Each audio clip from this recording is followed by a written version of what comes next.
Arthur, the landlord, smiled as he handed me the key to my apartment. It was my first visit, but everything was exactly as described in the online ad, so I was very pleased.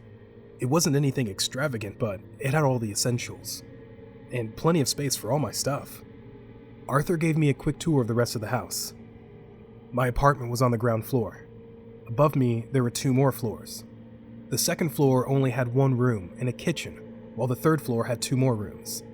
All the other rooms were much smaller than mine. I didn't get to see any of the other tenants. I just assumed they were out working or in school. I decided to move in the very next day. Arthur said that he didn't live at the place, but that one of his other tenants would help me out if I needed anything.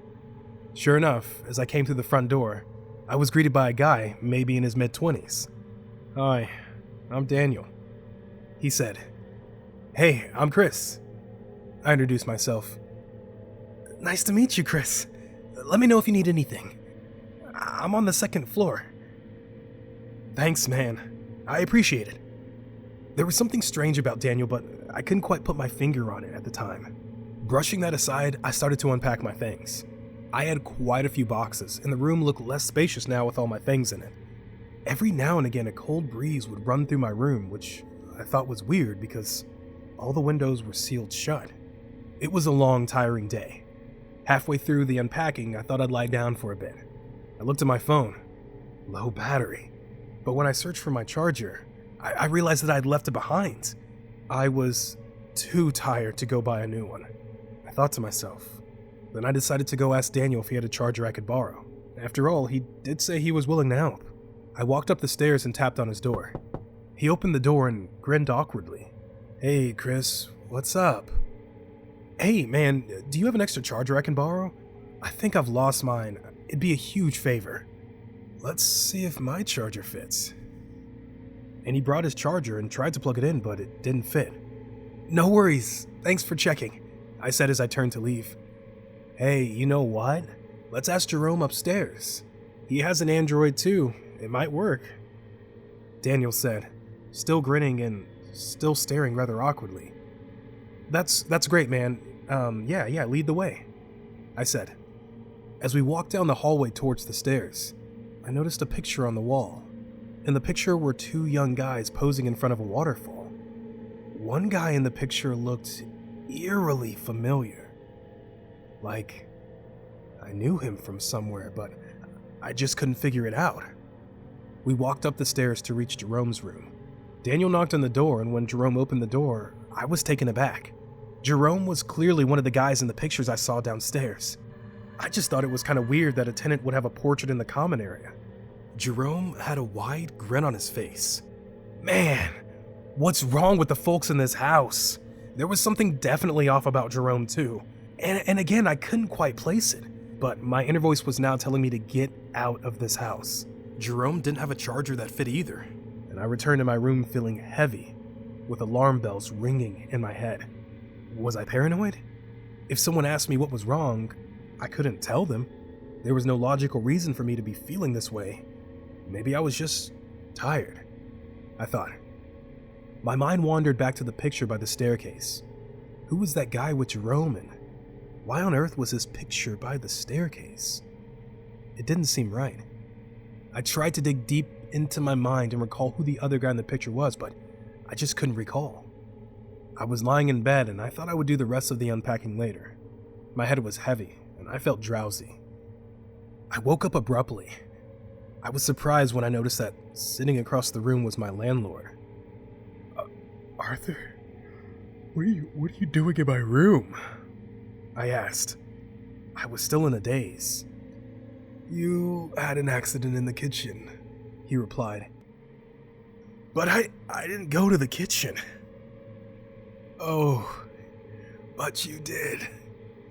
In fact, the medics are taking you to the ambulance right now,"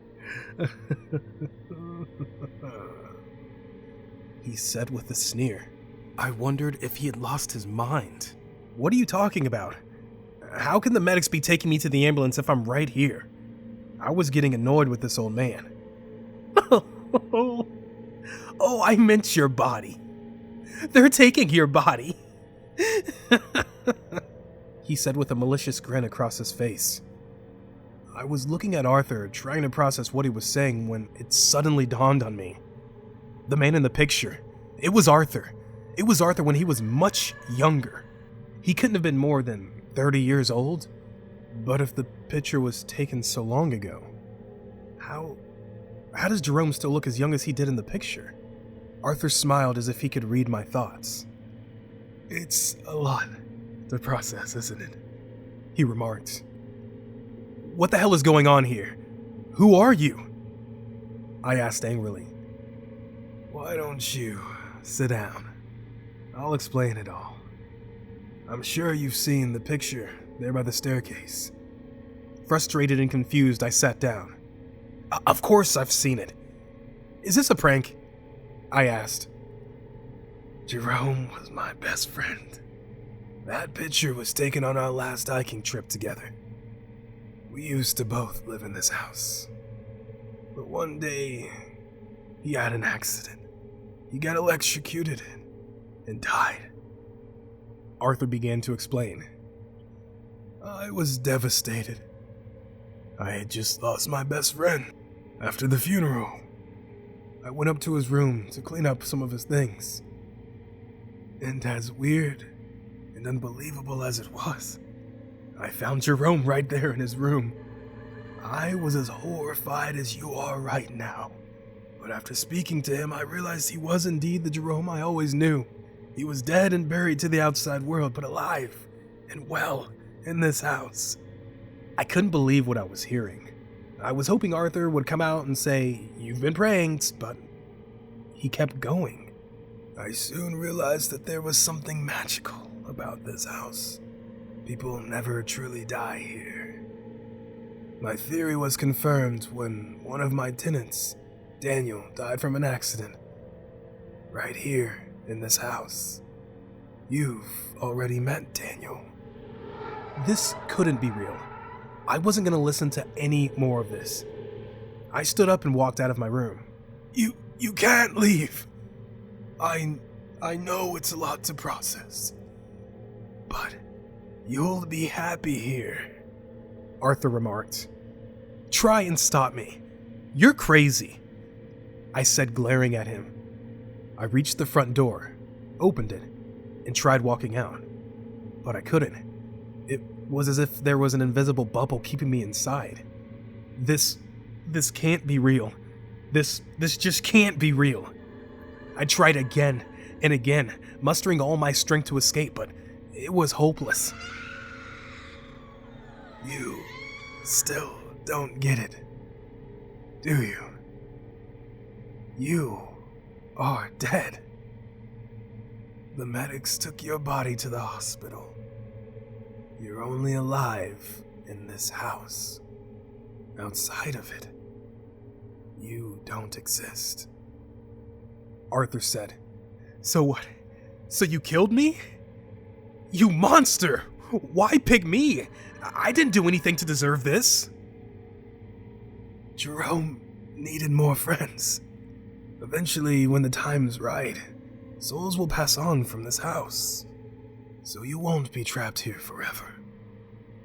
You have no idea how many people have been in this house before Daniel. I know you're freaked out now, but you will love being here. You're invincible. You could do anything. I mean, it's not like you could die." He replied with a chuckle. "You demon! I had goals. I had dreams, family, and friends I wanted to spend time with." Arthur walked away. "You'll get used to it," he said. "This all happened a few years ago. Since then, Daniel has passed on from this house on his soul's journey. Jerome still remains in the house. Today, a new tenant is moving in. I think his name is Josh. Arthur told me to show him to his room. That must be him. I hope you all enjoyed this story.